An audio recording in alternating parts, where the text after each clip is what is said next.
berjumpa kembali di channel Sora Mahyang Poda. Pada edisi yang kedua ini, kita akan membahas tesis yang akan saya angkat dalam perkuliahan saya. Judul daripada tesis yang akan kami angkat adalah Urgensi Harmonisasi Hukum Ketenagakerjaan di Kawasan ASEAN dalam mendukung ASEAN Mutual Recognition Agreement.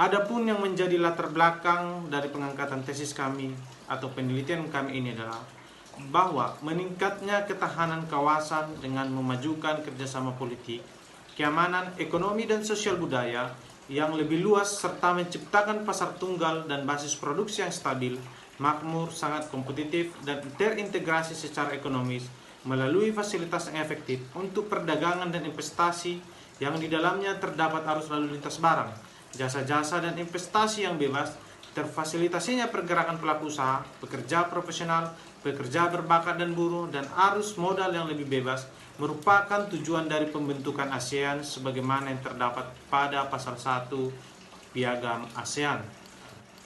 Bahwa sejak didirikan pada tanggal 8 Agustus 1967 di Bangkok, Thailand, oleh 5 negara penggagas yakni Indonesia yang diwakili oleh Adam Malik, Malaysia Tun Abdul Razak, Filipina Narsiko Ramos, Thailand Tanat Koman, dan Singapura S. Rajaratnam. ASEAN dinilai selama ini cukup sukses dalam mengelola hubungan antar negara di kawasan Asia Tenggara. ASEAN telah berhasil dan membangun rasa saling percaya di antara negara-negara anggota dan dalam hal mencegah konflik antar sesama negara anggota.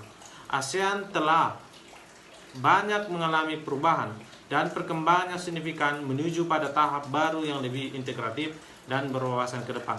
Dalam rangka mendukung dan menciptakan tujuan tersebut, seperangkat kebijakan dan kesepahaman kawasan terus dikerjakan dengan menghasilkan beberapa kebijakan baru di kawasan Asia Tenggara, salah satunya yakni Masyarakat Ekonomi ASEAN yang sudah disepakati sejak 2015 lalu. Diberlakukannya ke masyarakat ekonomi ASEAN membawa harapan baru bagi seluruh masyarakat ASEAN. Dengan harapan, masyarakat ekonomi ASEAN dapat mengatasi masalah-masalah ketimpangan ekonomi, kesejahteraan di antara sesama negara anggota ASEAN. MEA adalah sebuah integrasi ekonomi ASEAN dalam menghadapi perkembangan bebas antar negara-negara ASEAN. Dengan mengintegrasikan ekonomi kawasan dengan ekonomi global, usaha ini bermaksud untuk meningkatkan peran ASEAN dan kompetisi ekonomi dan percaturan kebijakan global. Hal ini dilakukan melalui peningkatan hubungan antar ekonomi regional dengan ekonomi global, yang nantinya akan menjadi negara anggota ASEAN melalui posisi yang diperhitungkan di kancah internasional. Dalam kesepakatan masyarakat ekonomi ASEAN, terdapat 5 hal yang tidak boleh dibatasi peredarannya di seluruh negara ASEAN, yaitu adanya lalu lintas barang, arus jasa, arus modal, arus investasi, dan arus tenaga kerja yang terlatih, dengan harapan akan menjadikan Asia Tenggara sebagai ekonomi besar dengan potensi jumlah penduduk sekitar 668.619.840 juta jiwa di tahun 2020, yang akan menjadi keuntungan bonus demografi yang sangat besar yang dimiliki ASEAN tersebut. Guna mendukung dan mewujudkan kesejahteraan masyarakat negara anggota ASEAN tersebut, telah disepakati 4 pilar masyarakat ekonomi ASEAN sebagai ruh yang melatar belakangi terbentuknya masyarakat ekonomi ASEAN, yakni pasar dan basis produksi tunggal, kawasan ekonomi yang berdaya saing tinggi, pembangunan ekonomi merata dan berkeadilan, serta kawasan yang terintegrasi secara global. Salah satu isu yang dibahas secara serius dalam 4 pilar MEA ini adalah masalah perpindahan tenaga kerja terampil di seputar kawasan negara anggota ASEAN. Dalam rangka mewujudkan MEA tersebut, pengaturan terhadap liberalisasi perdagangan jasa telah diatur dalam ASEAN Framework Agreement on Service atau yang kita kenal dengan Kerangka Persetujuan Jasa ASEAN 1995. ASEAN Framework Agreement on Service merupakan perjanjian regional di kawasan ASEAN yang berusaha meningkatkan efisiensi dan tingkat kompetitif dari anggota ASEAN sebagai penyedia jasa. ASEAN Framework Agreement on Service menghilangkan pembatasan perdagangan di bidang jasa antar anggota ASEAN dan meliberalisasikan perdagangan jasa dengan perluasan tingkatan serta ruang lingkup liberalisasi melampaui yang terdapat dalam General Agreement Trade in Service atau yang kita kenal dengan istilah GATS. Pengaturan perdagangan jasa internasional dengan tujuan sebuah era perdagangan bebas di bidang jasa. Prinsip yang dianut oleh ASEAN Framework Agreement Service ini juga sejalan dengan prinsip yang terdapat dalam hukum ekonomi internasional. Artinya ASEAN Framework Agreement Service ini sudah menyelaraskan aturannya dengan hukum ekonomi internasional. Namun instrumen ASEAN Framework Agreement Service tidak mengatur secara langsung mengenai hal-hal yang khusus dalam menjalankan liberalisasi perdagangan jasa. Yang diatur hal-hal yang bersifat umum saja mengenai perdagangan jasa, seperti halnya tujuan, prinsip, kewajiban negara anggota, penyelesaian masalah, serta hal lain secara garis besar layaknya sebuah acuan atau pedoman. Peraturan lebih khusus tersebut dituangkan kembali dalam ASEAN Mutual Recognition Agreement serta beberapa instrumen regional lainnya yang terkait perdagangan jasa. Namun prinsip pokok dalam ASEAN Framework Agreement Service tersebut tetap menjadi acuan utama bagi negara ASEAN. Dan prinsip tersebut sebenarnya tidak jauh berbeda dengan prinsip dalam GATS. Hingga saat ini, pergerakan tenaga kerja terampil ASEAN sudah mencapai 8 bidang Mutual Recognition Agreement. Di antaranya meliputi profesi insinyur, arsitek, surveyor, dokter umum, dokter gigi, perawat, jasa pariwisata, dan akuntan. Mutual Recognition Agreement adalah pengaturan kerangka kerja yang dibuat untuk mendukung liberalisasi dan memfasilitasi perdagangan jasa. Mutual Recognition Agreement ini juga bertujuan untuk memfasilitasi mobilitas tenaga kerja profesional atau tenaga kerja terampil di ASEAN. Melalui pertukaran informasi, MRA juga berupaya untuk mengadopsi praktik terbaik tentang standar dan kualifikasi. Konsekuensi disepakatinya ASEAN Mutual Recognition Agreement adalah mengharuskan adanya sebuah sektor ketenagakerjaan profesional, disertai dengan tuntutan untuk menyederhanakan mekanisme peraturan dan regulasi yang ketat di masing-masing negara anggota ASEAN. Sebagaimana bunyi pada pasal 4 tentang negosiasi komitmen spesifik dalam Mutual Recognition Agreement, negara anggota wajib melakukan negosiasi tentang langkah-langkah yang mempengaruhi perdagangan di sektor jasa tertentu. Negosiasi tentang langkah-langkah untuk mencapai komitmen yang berada di luar mereka tertulis dalam jadwal masing-masing negara anggota. Dari komitmen khusus di bawah GATS, dan negara anggota wajib memberikan pemberlakuan istimewa satu sama lain atas dasar MFN. Setiap negara anggota wajib menetapkan dalam jadwal komitmen spesifik itu akan melakukan berdasarkan ayat yang satu tadi. Negara-negara ASEAN telah berkomitmen dan sepaham untuk bersama-sama membuka kesempatan bagi tenaga kerja profesional dan terlatih di masing-masing negara anggota ASEAN. Negara-negara anggota ASEAN optimis akan menjalankan benar-benar komitmen bersamanya tersebut lewat aksi terbangunnya kerjasama pertukaran kerja tenaga terlatih atau transfer knowledge.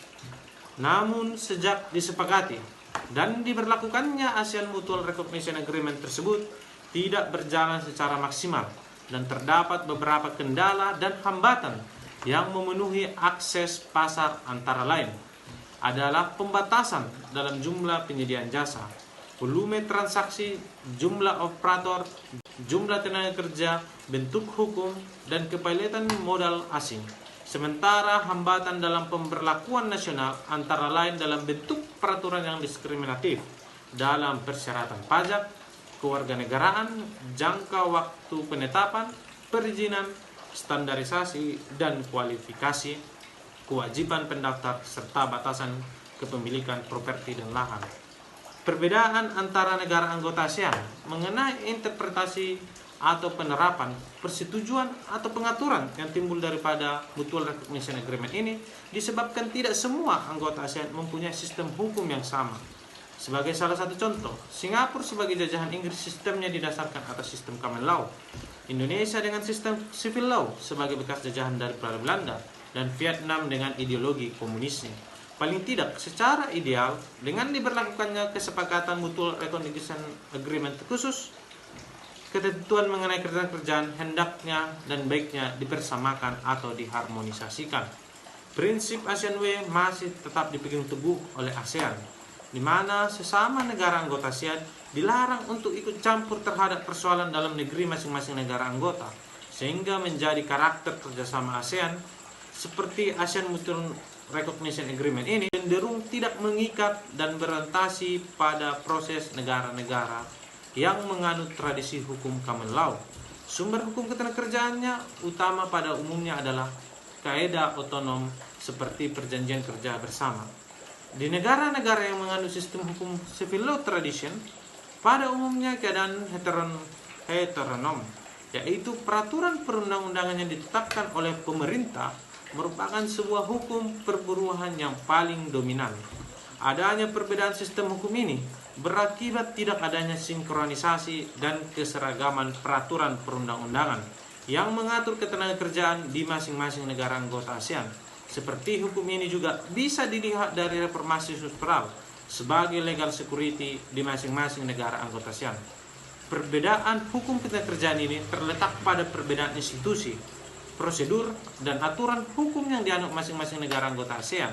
Sebagai salah satu contohnya, di Singapura, berdasarkan di Employment Act 1968 atau Undang-Undang Ketenagakerjaan Singapura, standar hari kerja maksimal itu adalah 44 jam dalam seminggu.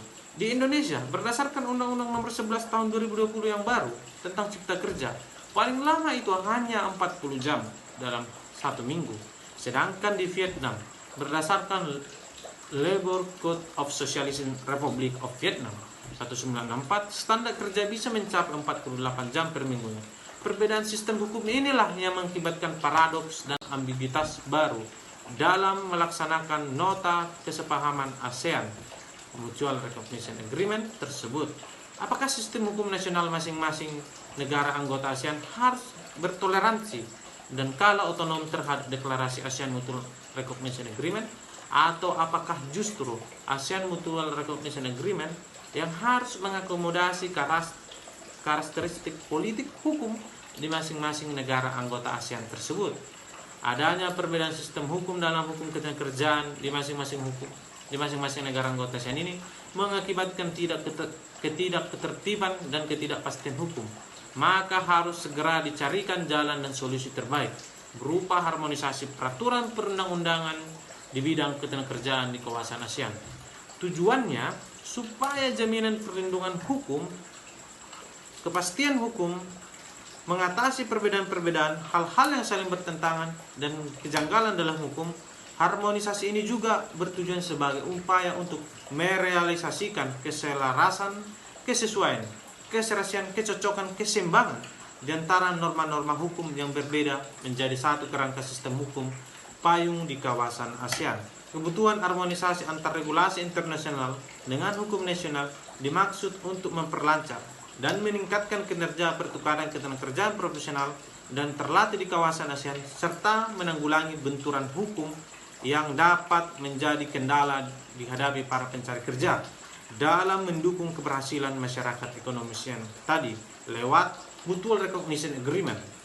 Harmonisasi regulasi di semua hukum nasional negara anggota adalah kunci sukses bagi peningkatan kualitas kesejahteraan ASEAN, sehingga memperkuat marwah ASEAN di mata internasional. Dalam rangka harmonisasi hukum ketenagakerjaan ini, negara-negara anggota harus melakukan structural adjustment policy yang berupa serangkaian deregulasi, liberalisasi, dan debirokrasi, seperti halnya masalah kebijakan imigrasi yang terbuka bagi tenaga kerja yang profesional dan terampil. Lebih lanjut, proses harmonisasi hukum ini bertujuan mencapai jaminan dan kepastian hukum guna memperoleh kesejahteraan masyarakat tenaga kerja ahli di kawasan regional ASEAN. Berdasarkan latar belakang dan uraian yang saya sampaikan di atas, penulis merasa perlu dilakukannya penelitian lebih lanjut. Permasalahan ini akan dituangkan dalam bentuk penelitian dengan judul Urgensi Harmonisasi Hukum Ketenagakerjaan di Kawasan ASEAN dalam rangka mendukung ASEAN Mutual Recognition Agreement. Adapun yang menjadi persoalan ataupun permasalahan penelitian berdasarkan uraian latar belakang permasalahan di atas, maka penulis telah merumuskan permasalahan sebagai berikut. Yang pertama, mengapa urgensi harmonisasi hukum ketenagakerjaan di kawasan ASEAN dalam mendukung ASEAN Mutual Recognition Agreement itu diperlukan? Yang kedua, apakah ketentuan yang diperlukan dalam melakukan harmonisasi hukum ketenagakerjaan di ASEAN dalam mendukung ASEAN Mutual Recognition Agreement?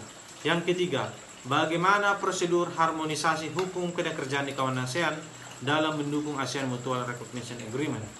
Tujuan dan manfaat daripada penelitian ini.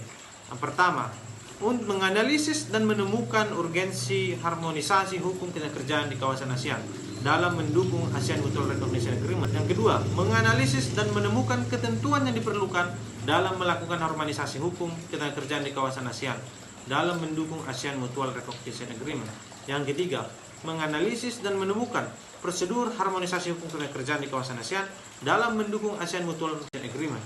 Yang keempat, memberikan solusi terhadap ASEAN dalam melakukan upaya harmonisasi hukum ketenagakerjaan di kawasan ASEAN guna mendukung ASEAN Mutual Recognition Agreement. Manfaat penelitian. Manfaat penelitian secara teoritis bahwa menyatakan teori efektivitas hukum oleh Sujono Sukanto masih sangat relevan untuk menganalisis harmonisasi hukum ketenagakerjaan di kawasan ASEAN dalam mendukung ASEAN Mutual Recognition Agreement. Oleh karena itu, peneliti selanjutnya dapat menggunakan teori tersebut sebagai alat analisis dalam mengkaji masalah harmonisasi hukum ketenagakerjaan di ASEAN. Yang kedua, manfaat penelitian secara praktis, memberikan sumbangsi pemikiran kepada kalangan akademisi kampus, praktisi hukum internasional, bagi kalangan pemerintah, petinggi negara anggota ASEAN, dan secara khusus kepada Menteri Ketenagakerjaan Indonesia, Menteri Ketenagakerjaan Singapura, dan Menteri Ketenagakerjaan Vietnam. Tujuan dan landasan teori yang akan kami gunakan. Yang pertama, tinjauan pustaka, yang dalam hal ini definisi operasional. Yang pertama, pengertian harmonisasi. Yang kedua, definisi operasional tentang pengertian ketenagakerjaan. Yang ketiga, pengertian kawasan. Adapun kajian konseptual yang kami gunakan adalah sejarah dan latar belakang pembentukan ASEAN. Yang kedua, tujuan daripada ASEAN. Sedangkan untuk landasan yuridis, yang pertama, Undang-Undang Nomor 13 Tahun 2003 tentang Ketenagakerjaan pada pasal 1 angka 1. Yang kedua, ASEAN Framework Agreement on Service, dalam hal ini kerangka persetujuan jasa ASEAN 1995 pada pasal 1. Yang ketiga, ASEAN Mutual Recognition Agreement pada pasal keempat. Berikutnya yang keempat, pasal 1 angka 2 Piagam ASEAN tentang tujuan Piagam ASEAN. Adapun hasil penelitian terdahulu yang kami angkat adalah yang pertama, harmonisasi pengaturan persyaratan tenaga kerja asing dalam skema regulasi ASEAN Economic Community Economy oleh Ida Bagus Gede Satyawibawa antara Ida Bagus Wijasa Putra dan Ida Bagus Erwin Rani Wijaya. Berikutnya, ASEAN Mutual Recognition Agreement for Indonesian North is it a promise. International Journal of Community Medicine and Public Health oleh Joko Gunawan, Yupin Aung Gusung Roch. Yang ketiga, liberalisasi bidang jasa dan tenaga kerja dalam ASEAN Mutual Recognition Agreement on Medical Practitioner dan implementasi dan perlindungan hukum bagi praktisi medis dokter di Indonesia oleh Lim Chu Chen, Wang Tueng, dan Wah Joy. Yang keempat, perlindungan hukum terhadap jasa profesional arsitektur Indonesia di era masyarakat ekonomi ASEAN 2000 oleh Antiganu Anugrah, Joko Priyono, Darminto Hartono. Yang kelima, implementasi masyarakat ekonomi ASEAN terhadap elemen tenaga kerja terdidik di Indonesia oleh Vivin Regina Haryati, Meriska Lupian, dan Yahya. Adapun landasan teori yang kami pakai adalah efektivitas hukum menurut Sujono Sukanto. Salah satu fungsi hukum, baik sebagai kaidah maupun sebagai sikap atau perilaku, adalah membimbing perilaku manusia.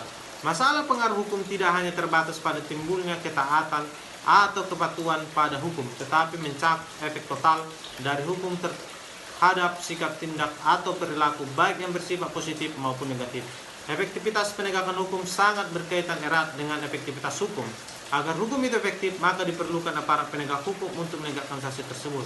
Suatu saksi dapat diaktualisasikan kepada masyarakat dalam bentuk ketaatan dengan kondisi tersebut menunjukkan adanya indikator bahwa hukum tersebut adalah efektif.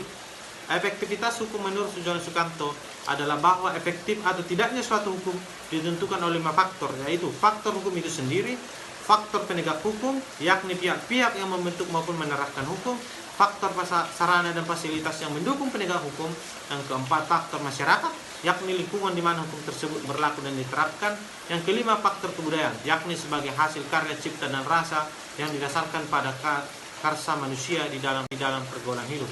Kelima faktor di atas sangat berkaitan erat dengan eratnya, oleh karena merupakan esensi dari penegakan hukum yang juga merupakan tolak ukur dari efektivitas hukum penegakan hukum. Pada elemen pertama yang menunjukkan dapat berfungsinya hukum tertulis tersebut dengan baik atau tidak adalah tergantung dari aturan hukum itu sendiri. Lanjut kepada bab 3, yaitu metode penelitian. Rancangan penelitian. Jenis penelitian yang akan dilakukan dalam penyusunan tesis ini adalah penelitian yuridis normatif, yaitu penelitian hukum dilakukan dengan cara meneliti bahan pustaka atau data sekunder. Sedangkan objek penelitian yang akan saya angkat adalah penelitian normatif. Ini dilakukan dengan menggunakan bahan-bahan hukum berupa data sekunder. Data sekunder merupakan data yang diperoleh melalui studi dokumen terhadap data kepustakaan. Sedangkan teknik pengumpulan data. Pengumpulan data yang akan saya gunakan adalah berupa metode pengumpulan data kepustakaan. Penelitian kepustakaan ini dengan cara data sekunder diperoleh melalui studi pustaka atau literatur. Data sekunder tersebut meliputi bahan hukum primer, bahan hukum sekunder, dan bahan hukum tersier. Adapun metode analisis data yang akan saya gunakan adalah penelitian ini menggunakan metode analisis yuridis kualitatif, yaitu kegiatan untuk mengadakan sistematis terhadap bahan-bahan hukum tertulis. Sistematisasi berarti membuat klasifikasi terhadap bahan-bahan tertulis tersebut untuk memudahkan pekerjaan analisis dan konstruksi. Sekian kiranya pertemuan kita pada diskusi kali ini. Jangan lupa subscribe, like, dan komen.